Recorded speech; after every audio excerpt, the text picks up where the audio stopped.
आजही अनेक गावांमध्ये लहानसे कोनाडे असतात। या कोनाड्यांमध्ये आवश्यक आणि तात्काळ लागणाऱ्या वस्तू जपून ठेवल्या जातात। मात्र नांदेडमधील एका गावात याच कोनाड्यामुळे एका 8 वर्षाच्या चिमुरड्याचा जीव गेला आहे।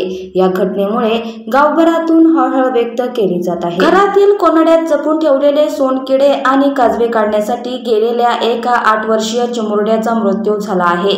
या कोनाड्यात हात घातला आणि तिथेच त्याचा काळ आला। या 8 वर्षीय चिमुरड्याचा मृत्यू घडल्याची घटना नांदेड जिल्ह्यातील हदगाव तालुक्यातील माळझरा येथे घडली आहे। कार्तिक माधव खोकले हा 8 वर्षीय चिमुकला इयत्ता 2रीत शिकतो। रविवारी त्याच्या शाळेला सुट्टी असल्याने तो त्याच्या आई बाबांसोबत शेतात गेला होता। शेतात फिरत असताना त्याला सोनकिडे आणि काजवे दिसले।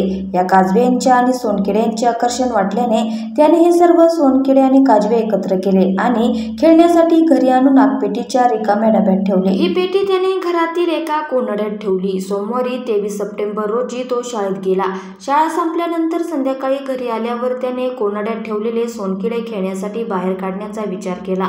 तो कोनाड्याच्या जवळ गेला आणि कोनाड्यात ठेवलेली आगपेटी काढण्यासाठी त्याने हात घातला, पण त्याच वेळी या कोनाड्यात असलेल्या सापाने कार्तिकला दंश केला। कार्तिक जागेवरच कोसळला। त्याचा आवाज ऐकून त्याचे पालक तिथे धावत आले आणि त्यांनी तात्काळ कार्तिकला उपचारासाठी जिल्हा रुग्णालयात दाखल केले, पण उपचार सुरू असताना आज सकाळी त्याचा दुर्दैवी मृत्यू झाला। या घटनेने संपूर्ण गावावर शोककळा पसरली आहे।